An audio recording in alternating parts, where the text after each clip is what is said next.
day, ladies and gentlemen, and welcome to Press Hour on CRTV.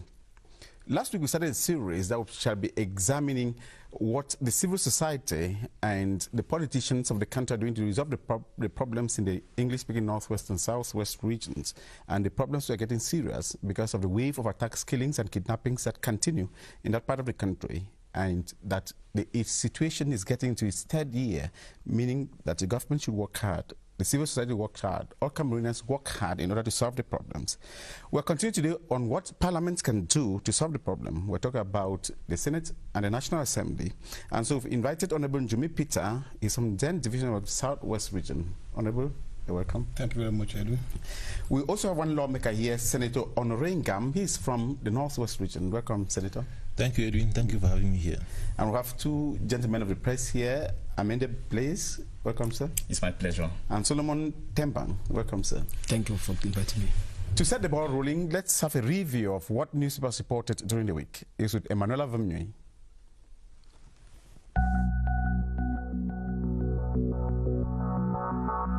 Cameroon Tribune opened the press week with the proposals of the two houses of parliament that could help in the crisis in the Northwest and Southwest region. The paper went further in its Thursday edition to present the virtues of dialogue, which to it can quell the crisis. This at a time the Voice newspaper brings to the fore war in Esu. It reports on the wanton destruction of infrastructure and serious killings in Wum. The Guardian posts headlines on rising atrocities in the Northwest and Southwest regions, saying that Human Rights Watch has expressed shock at government's delay in engaging dialogue.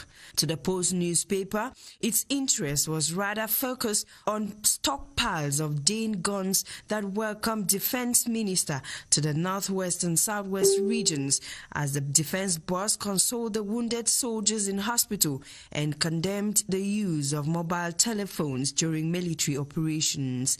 This happening at a time the Sun headlined, "Grenade Explosion Kills One in Limbe." According to the paper, some of the victims of the grenade explosion were left wounded, and this came to add to Limbe's tragedies, one of which is Sonora's fire incident, which the Star newspaper headlined, "Government Prefers Sonora to CDC." According to the paper, the CDC has been on its knees as a result of the crisis, yet government has said nothing but is more touched by the recent fire incident in the National Oil Refinery Company Sonora. The Guardian Post takes its readers further with the 55 truckloads of relief material sent by government to victims in the Northwest and Southwest regions. But the ruthless crackdown on MRC supporters has frustrated nationwide demonstration, as per the Post newspaper. To the Guardian, 500 of MRC supporters have been arrested in 8 days, and equally reports that MRC hints an alliance with SDF to fight the current regime. The killing of 64 Boko Haram fighters in the North region, the first phase of the distribution of treated mosquito bed nets, and the suspension of 10 staff of the Ministry of Public Service and Administrative Reform for corruption form stories reported by the newspapers. Until we meet again, this is your Hour with the Press.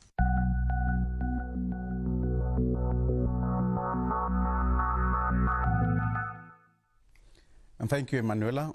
Gentlemen, you just followed Emanuela Vamnui there with a review of what you reported. So let's start with you. First of all, Blaze, what particularly was so attractive to you during the week? I think it's the creation of the commission to investigate the fire incident at Sonora.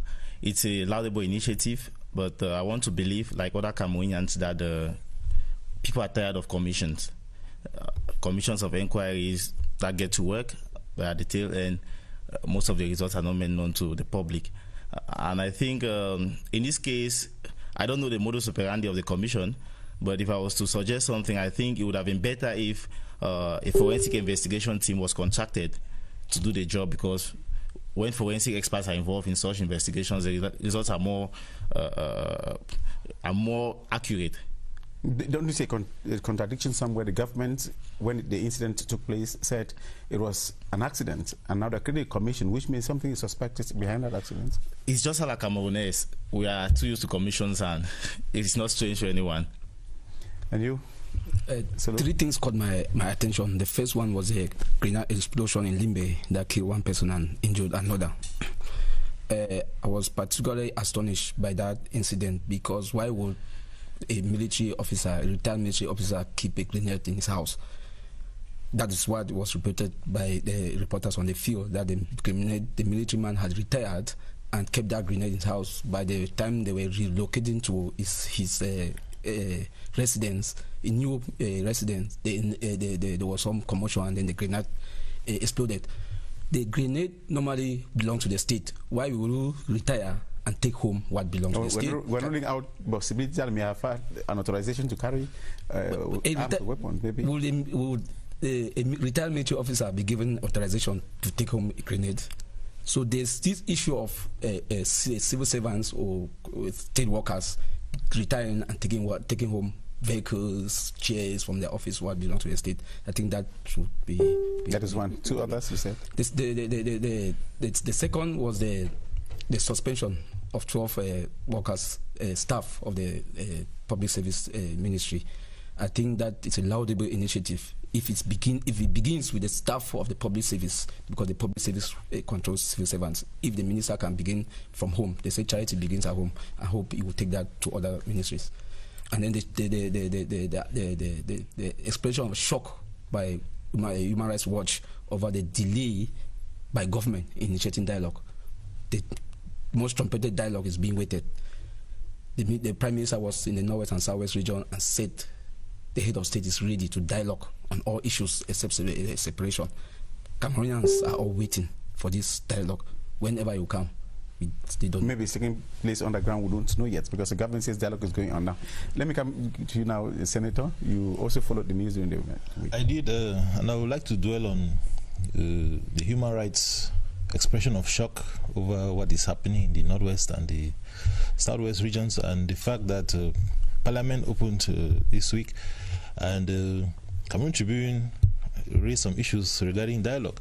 So when you look at these two reports, Cameroon Tribune and the Guardian Post, you realize that the cry for dialogue has gone on for too long without any positive and without any real concrete steps taken by the government to engage this broad-based and inclusive dialogue that should address the root causes of the crisis and provide lasting solutions so that our people can resume a normal life, because what obtains on the ground now is really despicable, and a call for concern across the globe, because we are losing too many lives unnecessarily. We are providing the wrong solution, the military solution to a political problem, which can be solved with relative ease if people are made to sit on the round table to discuss government has made some solutions. Concessions. What government says, it has made some concessions. When this trouble started, they even sent some ministers to diaspora to meet Cameroonians in diaspora. They went there, they were beaten. So they have continued also saying they have dialogue. They have granted some of the requests that were asked for by the corporate demands that were asked for. Is that a dialogue? I saw even the Nobel Prize winner from Liberia here. So many UN agencies have come here. Is that a dialogue going on? And your party was also invited. Well, you have to match all these activities that have taken place with the realities on the ground.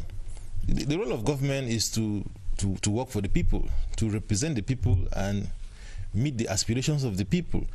If a lot has been done, as you've mentioned, as government says it's doing, we should have seen that we should have had peace on the ground already. But the reality is that the crisis keeps escalating by the day. You talked about it in your opening. The deaths, people, loss of livelihoods. Over 600,000 children have not been to school for the past 3 years. People have been, hundreds of thousands of people displaced, and over 2,000 people dead already, and more are dying every day. So it means that we have to get to the real solutions and avoid cosmetic measures that don't bring true results on the ground. Honorable Peter. Yes. You see, what I would say is that dialogue has certain principles. that involve the two parties. Each party has to understand the principles of dialogue. Dialogue is not I expecting or I putting in place what I want, and then if that thing doesn't occur, I say there's no dialogue. Not at all. Dialogue is a give and take issue. And when you look at this problem from the very onset, from the Gugumo Commission, when the other side said, we are not going to come to Yaoundé, come and meet us in Bamenda. More than 4 government ministers moved on to Bamenda on the instructions of the head of state. Go and dialogue with them. The dialogue went on for 3 days. And just at the point when, conclusions were to arrive at, the other side came up with another setup which devastated the whole thing. So dialogue, dialogue one part is giving some consensus. That is it. Dialogue is not that you stand on the same spot while the other person is shifting grounds, you remain on the same spot like an electric pole. That is what has been happening. Government has been shifting grounds, government has been giving concessions, government has been taking certain decisions, but on the other side, since they have what they want, and the government has not touched that point, it means there's no dialogue. Okay, let us go to what we had to discuss today, talking about the role of Parliament in solving the crisis. I'm happy we had it in a news review that the Speaker of the National Assembly and that the President of the Senate, Maseniat Jifenjan Kavaye of Senate of the National Assembly, raised the issue publicly this time around. Can we say Parliament at last, Senate at last, is coming up to what Cameroonians have been expecting? Let me start with you, Senator Onoringa. Well, in most of the openings of Parliament, we have always heard speeches from the Speaker of the National Assembly and the President of the Senate. And most of these speeches have rather lavished the executive with praise in the manner in which they are handling the crisis, and has condemned people on the fighters or the Amber Boys who are fighting on the ground. But what we actually expect Parliament has a constitutional mandate of oversight over the executive. Parliament, besides making laws, controls government action. Controls government action through oral questions, through committees of inquiry. What I would have expected a long time ago is that Parliament should send missions to the Northwest and the Southwest regions to go and inquire the realities, to find out the realities on the ground and provide the solutions. You directly meet with those people on the ground, those fighters, and you're supposed to meet with them. I'm just wondering, when did you last go to your division? Well, I just Parliament's in that commission, would they go? Well, before I left my constituency, before coming to Parliament, the Northwest region, and the security situation there is quite perilous, making it complex, making it very difficult to function as a member of Parliament and other functionaries. Many people have actually abandoned, or let me say, fled these regions because of security issues. That's where my question comes in. Yes. Do they listen to you? They're supposed to listen to you as a direct representative of the people from your area. If they're not listening to you, will they listen to your other colleagues who will be going from here? No.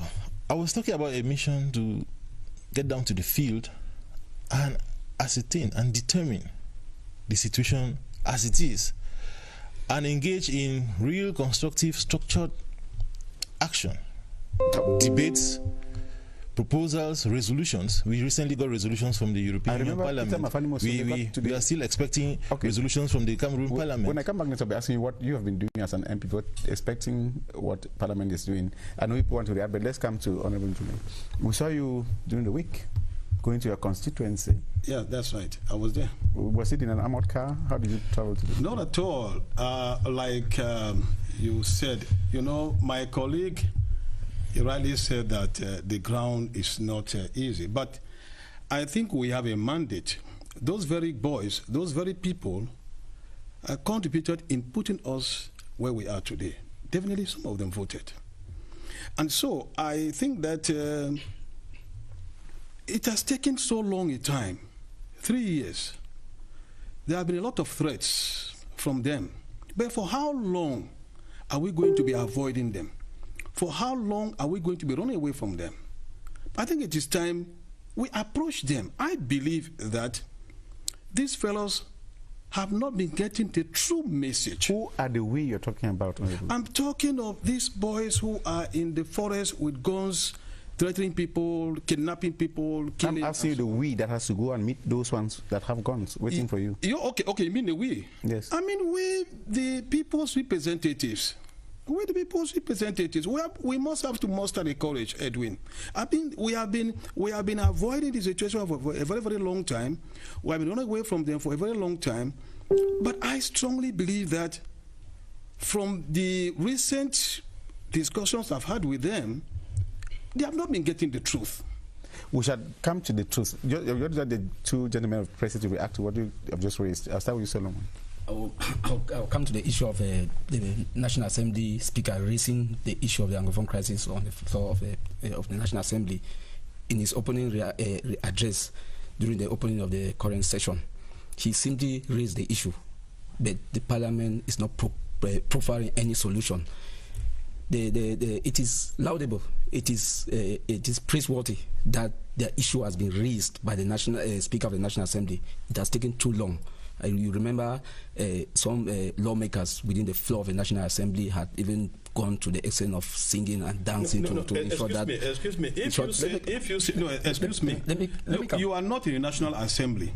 You are speaking as an outsider. Yes, and therefore you are speaking out of context. You are talking as a journalist who stands outside and hears things. Reporting as what the Speaker of the National Assembly said in his address. No. I want in his address. That house has been taken, even at the level of individuals and as a body. I will tell you more by the time we are going to proceed. Okay.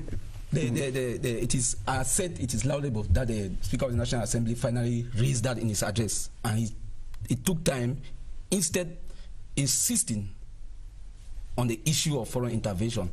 No doubt we should not have foreign intervention into solving our own problem. A man cannot go to bed with his roof on fire expecting the neighbor to put out the fire.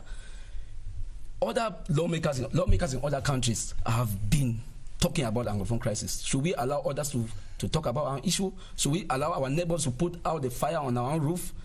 I think the National Assembly should not only go to the extent where the Speaker of the National Assembly is mentioning it in his address. It should be discussed on the floor of the Assembly and deliberated. Okay, Bless. You want to add to this? I think it's a little too late for the Parliament to act. You know, we are in a parliamentary system where private member bills are hardly accepted in Parliament. And since the executive is already taking actions towards resolving the crisis, initiating dialogue, I don't think they're still going to send a bill to Parliament to start discussing on it. So it's really late for the Parliament, because to act on the crisis, since it started in 2016, we've heard very little from the Parliament. I don't think it's now that they are going to do anything meaningful. That's where Honorable Jimmy Peter was doubting that a lot is being done behind the ground. Should we know what is being done, Honorable Jimmy Peter? Yes, thank you, Amuki. I just want to, you see, it is important that when we are at this position like this, where we are talking to the public, it's also our role to inform the public on the facts. And so I just want to say that 2016 November, I mean, from that very onset of the crisis, we members of the National Assembly from the Northwest and Southwest regions of the CPDM invited the lawyers, Agbobala, Harmony, Bobga, and the others. We asked them to come because at that time they were on strike. We had more than 8 hours of discussions, and we came out with 15 recommendations because we wanted them to go back to work and to end the strike action. They signed and we signed. Even went on social media. He went on social media, and it appears as if at a certain point they were being blamed. I remember Agbobala ran back and he was looking a bit, worried, and asked him, what's the problem? He said, no, you're receiving calls. I said, no, please calm down. We are moving towards a solution. But you know what happened after that? Of course. Some of those people were arrested, and it provoked the situation. No. What happened was that despite the fact that we all signed this document, by the time they went back, they received maybe quarrels from their colleagues. And at a certain point, we could no longer continue.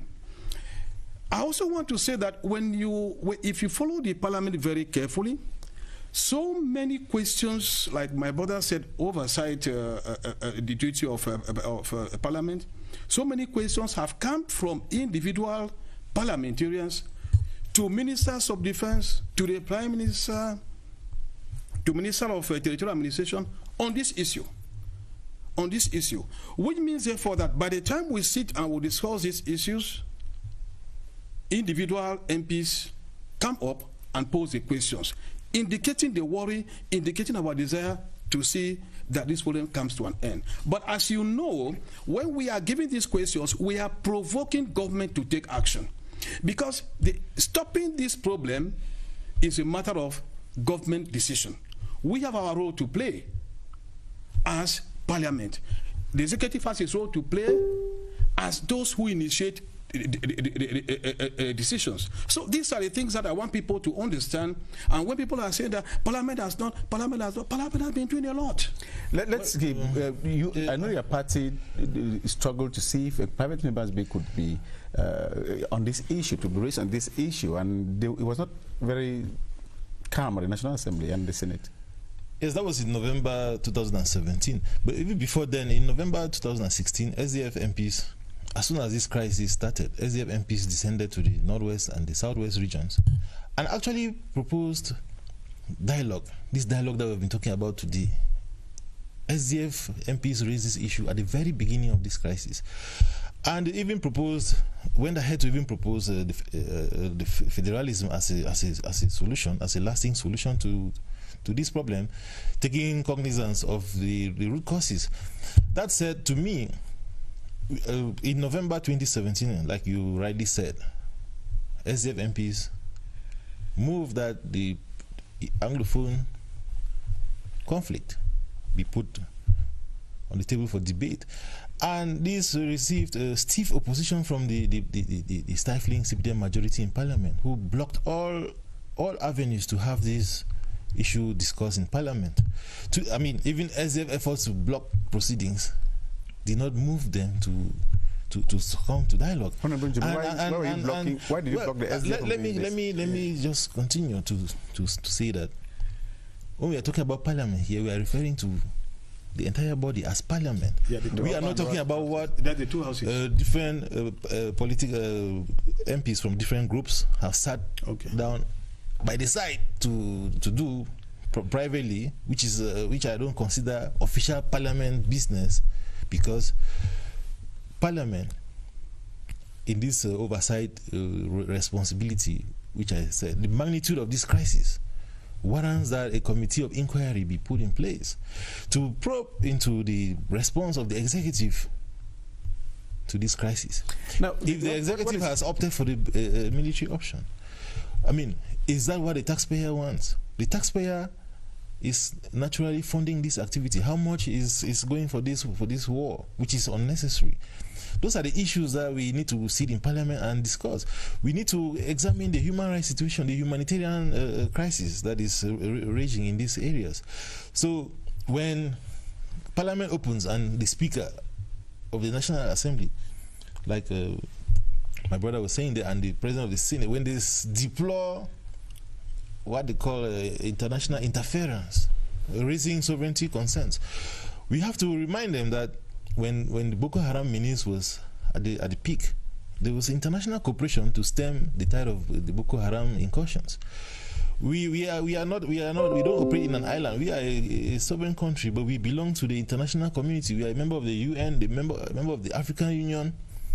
We have ratified several international human rights treaties, which impose the duty on us to protect our citizens. And if we are unable to protect our citizens, under the doctrine of the responsibility to protect, the right to intervene, we're talking here about a citizen who is standing with weapons and ready to attack somebody, and the government that says to solve this problem, we need to stop those from attacking, from bringing guns. All of us heard what happened yesterday in the Umojog. the bomb blast that killed some policemen and the attacks everywhere. But there's an impression. Let me just say something here. First of all, I want to make a small correction from what my brother said. That the decision, the actions are not the small actions. No. By the time we took the action we took with the lawyers, it was approved by the Speaker. And the Speaker gave logistics on behalf of the National Assembly. That is the correction I wanted. Okay, he was also really the issue of you of the CPDM refusing that. Yes. There should be open debate on yes. about this. You see, I just want to make this point very clear. The Parliament has procedures. It's a house of law. And you must be able to follow. We cannot be lawmakers at the same time we go against the law. When you say this point has not been brought to the Parliament for discussion, you know the procedure of bringing debate in Parliament. You know the procedure. Well, we have followed the procedure. Let me remind my honourable colleague. We filed a motion. We filed a motion in the Senate in June. Yes, it's already a year now, urging the Senate to set up a committee of inquiry to probe into government handling of this crisis.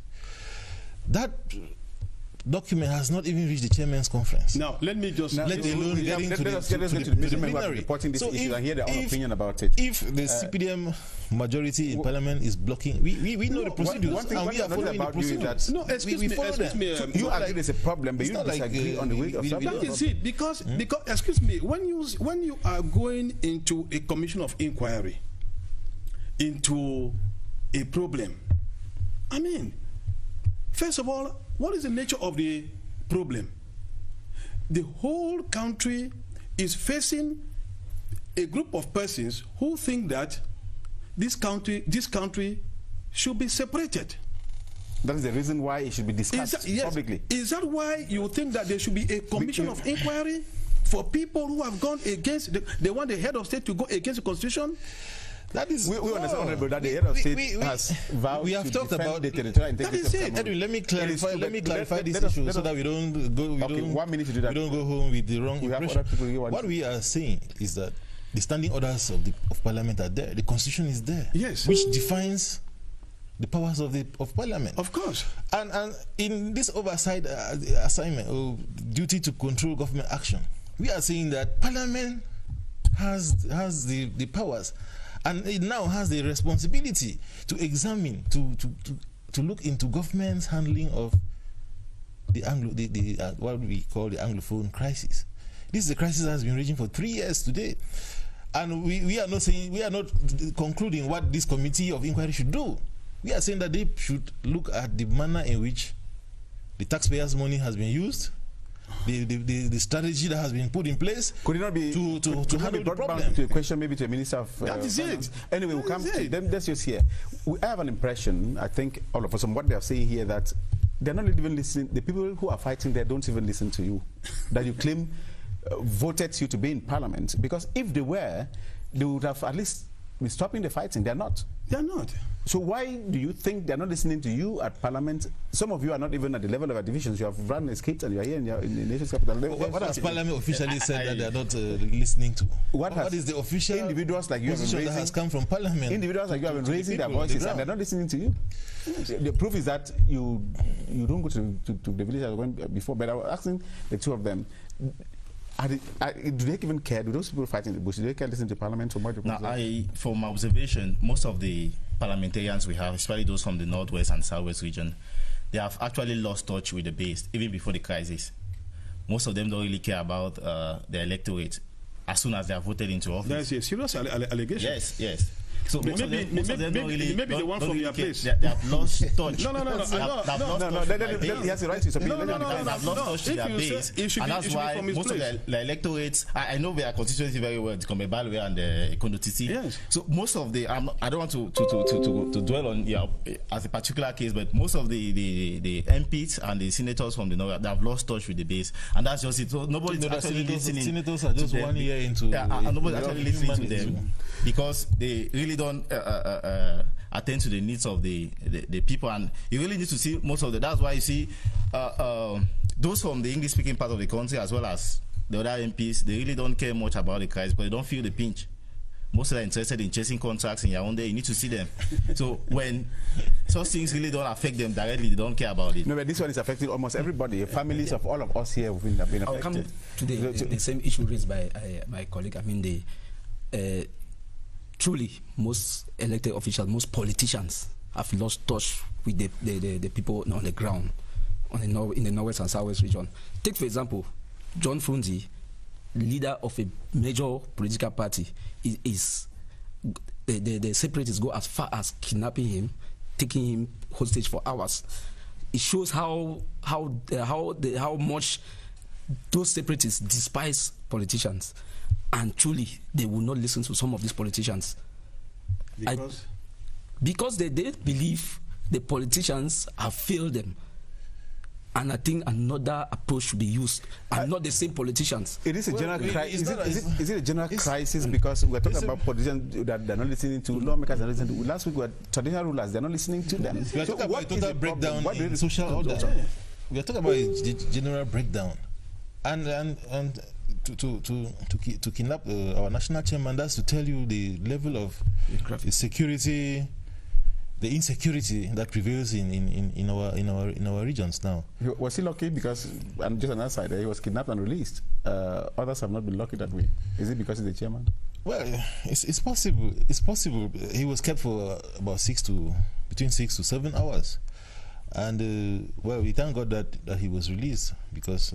Like you have said, and he proposed to manage a commission, another commissioner, that if it's created to handle the crisis, what actually would your party, we're talking and turning around without giving concrete proposals that this can be done to end this. Let's forget sharing the blame or attributing the blame to others and talk about concrete proposals. What is your party? What are you proposing? Well, during the recent outing of the Prime Minister to the Northwest region, he had occasion to meet with the national chairman and the party hierarchy in Bamenda, and our position was well articulated. If you followed the Honorable Fobi, who did the presentation to the media based on what had been discussed with the Prime Minister, and it's those are positions that the SDF has taken from the very, very beginning of this crisis and has been very consistent in these demands, which first and foremost is broad-based inclusive dialogue without preconditions. Dialogue that addresses the root causes of this crisis.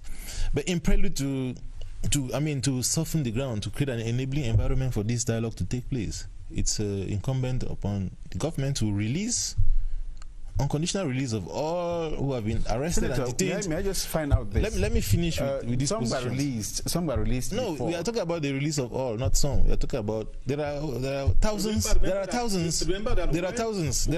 Honorable, just 1 minute. There are thousands in detention. Were released. The situation aggravated. Take note.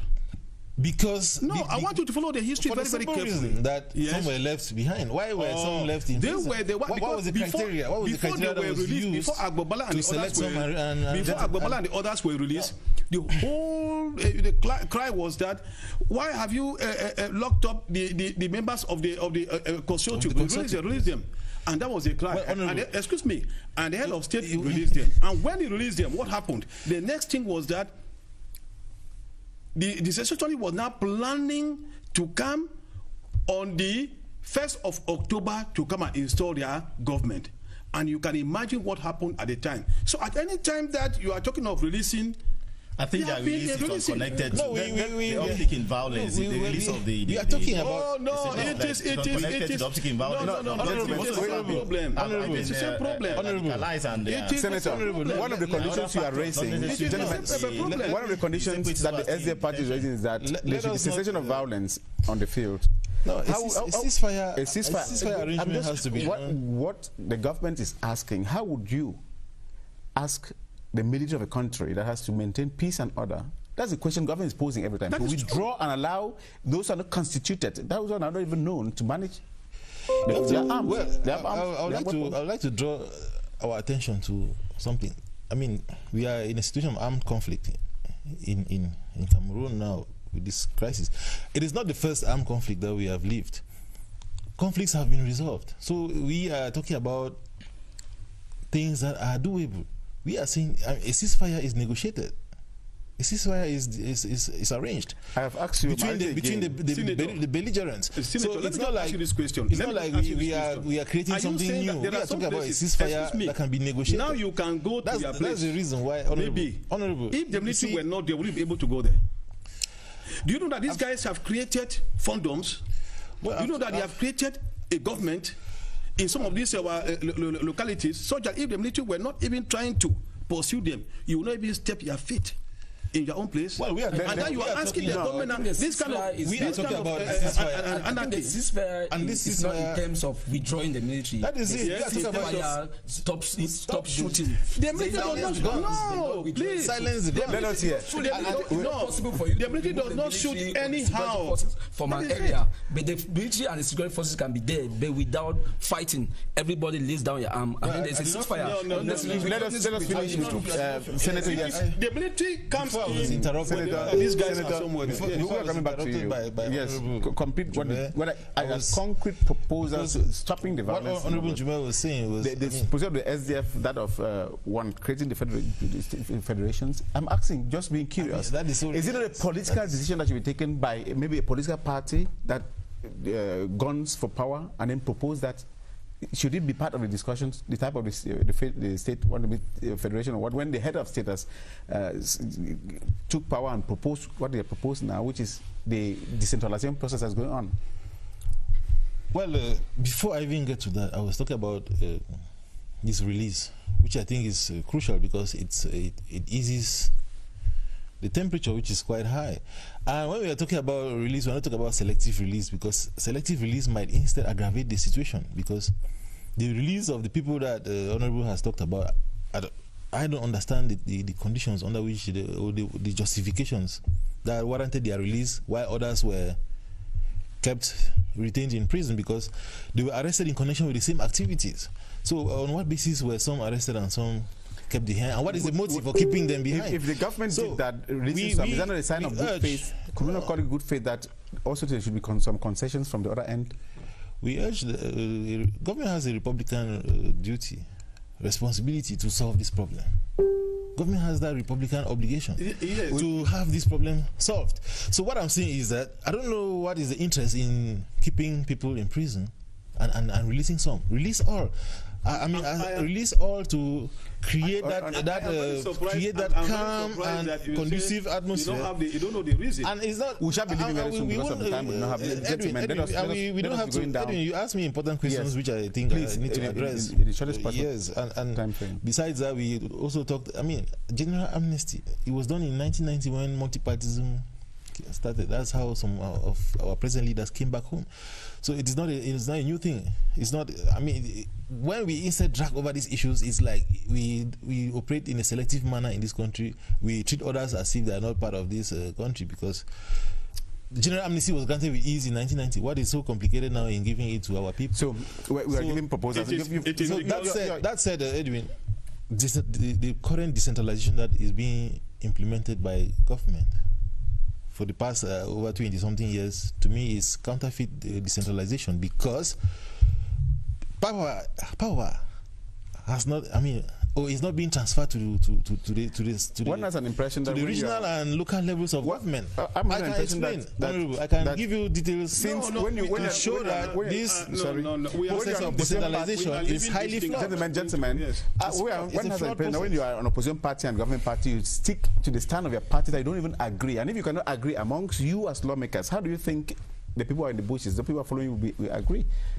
You two of you have not been able to agree here on what should be done. But are you asking me a question? I'm asking the two of you. Yes. So why do you always take the stand of the government? Why don't you listen to opposition? Why is the opposition not listening to you? We listen to opposition. Opposition has, I don't know, they have put a very big wall not to listen to us. Why am I saying this? We are giving room for policies that are Republican, national policies that affect the whole country. Opposition is interested in those policies that will attract sympathy for them. We are not interested in sympathy. We are looking at things globally. My question is, let's go to a specific case of resolving the problems in the That is why I want to say that we have been working with government because the government is working on dialogue. The government has been taking certain decisions, dialogue has been ongoing, and at any time that the government moves forward, it is broken. By who? No, excuse me. You are not arguing between two of you here. We're coming to you, but let's have their views now. The Prime Minister went to the field and spoke of dialogue. The government says dialogue has been going on. And so what is blocking this dialogue, and who should be brought on that dialogue table? That may be where the problem is. What is has been the point of view? The Prime Minister was in the Northwest and Southwest region and said the head of state is ready to dialogue. So whoever is saying that dialogue has been going on, it's ambiguous. He said the head of state is now ready to dialogue on all issues except separation. What dialogue has been going on if the Prime Minister himself said the head of state is now ready? No, he said the head of state is ready for that bet, excluding secession. Excluding secession, that is ready for dialogue on all issues except separation. It is not only the head of state to hold dialogue. Take note. I'm coming. That has been ongoing. Yes. So, if the head of state does not see people, the dialogue is not taking place. What kind of dialogue? Dialogue. Dialogue. Why do we call dialogue? Do you call dialogue somebody sits on the stage? The issue here is what you are trying to talk about. Because it should be dialogue. We are not here at the National Assembly where you sit and argue on the same table on the same pedestal. So it's not dialogue for you sit on the stage and you are giving out. We are not here at the National Assembly where you raise your voices as usual. We are here doing a committee for people to learn and know what to be done. Since you people are still fighting, I would to complain, you come to amendable place and please, we have a very short time to be here. It should be two persons sitting on the same table on the same pedestal. Not who are those two people? Level playing ground. Who are those people? The separatists and government. Do you have some proposals you're making? The separatists recently sent a communique out. Some of the detained leaders in prison sent a communique that observers have described as favorable, gave some conditions for dialogue to take place. One of those conditions, I expect government to have given it, both sides must give some concessions, and the separatists this time around gave conditions that were favorable. No, let us go. Let me just take of its own conditions. Let me take one of them. Would it be normal for a group to say, let us sit and discuss, and one of the terms is when you start departing from our territory? Would it be normal for that type of thing to be told to a government? I think the first thing is that the enable environment for dialogue has to be there. And maybe even those people who have extreme positions, when they come to the dialogue table, in the course of the dialogue, maybe their position can change. So the enabling environment has to be put in place. And I think it's the responsibility of the government to put in place this enabling environment. And one of such, which I strongly hold, is the ceasefire. I think that's very important for any meaningful dialogue. There should be a ceasefire and maybe enough time given for the separatists who are in dispersed ranks, maybe to come together and maybe designate those who are going to represent them on the dialogue. Gentlemen, one more minute to conclude. You know, we started a bit late and we have sports programs that are coming up also. Let me start with you and we'll come down to see what should be done now, because all of us, no matter what we're saying here, unanimous that there should be a solution to this problem. Let us be specific and talk about doable things that could be done now for peace to come back, for us to go to our villages and feel comfortable. One more minute, please. Well, government should submit to dialogue. And given the gravity of the situation now, this dialogue has to be mediated. Because when protagonists have taken extreme positions, it requires someone to bring them together and broker peace between them. We are talking about dialogue without preconditions. Okay. And dialogue that addresses the root causes of this conflict. We have to go to the root causes in order to be able to solve this problem. Please. Yeah, as I just earlier said, there should be a ceasefire. I think that should be the starting point, because people can't come out of the bushes when they are scared that they can be caught in a crossfire. They will not be comfortable going for any dialogue. Solomon? I think I'm on the same opinion that dialogue will resolve this crisis, and the dialogue should be now. there must be no waste of time for this dialogue to take place. Many people are dying, houses are being burned, people's heads are being chopped off, and nobody, no right-wing Cameroonian wants this to continue. I think we should dialogue and resolve this crisis and continue living in peace. And Honorable Njumi Peter? Yes, while we are hoping, that the dialogue will continue, I think I'm also making it as an appeal that we should be able to recognize that Cameroon is a sovereign country, and that should be recognized whenever we are talking of a dialogue. We should be talking of a dialogue as if it is two separate countries that are involved in a conflict. It is a country that is sovereign. It's a country that is independent. It's a country that has its own institutions. Those institutions should be respected. And if anyone is coming into such a dialogue, it should not come with a ready-made answer.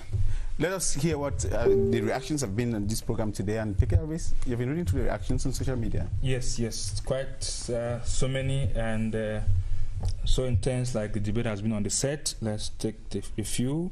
Begin with Prince Mutapene Obese Mudika, who says the day Cameroonians will start believing in strong institutions and not strong men, most problems and the concerns of the people will be handled in a right manner. Our parliament is a rubber stamp that has no use for the enrichment of the individual pockets. Oh, that's one good there. Tachi Roland says, if I have to observe keenly the political atmosphere in the country, it warrants the extension of the mandate of parliamentarians to seek for democracy. I think Parliament should have a serious debate that can put an end to the armed conflict.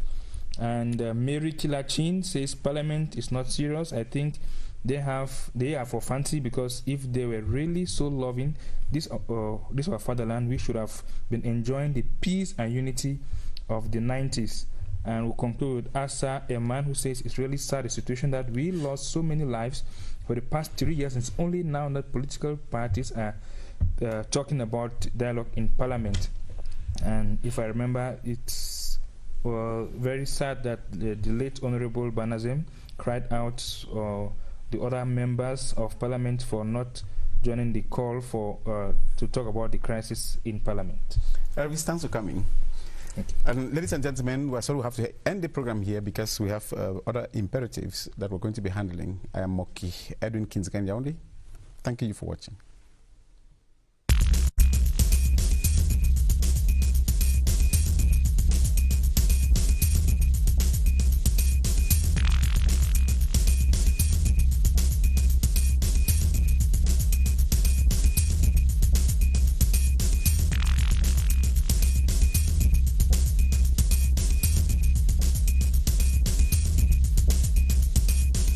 Spectateurs, salut. Retrouvez-nous tous les dimanches dès 13h30 pour Tam Tam Weekend. Tam Tam Weekend, that age-old program that has been on your screens on CRTV for a while now. It's culture, it's tradition, it is social issues. Why not? It is also arts. Tam Tam Weekend, ce sont des invités prestiges qui ont une histoire à vous raconter, mais également des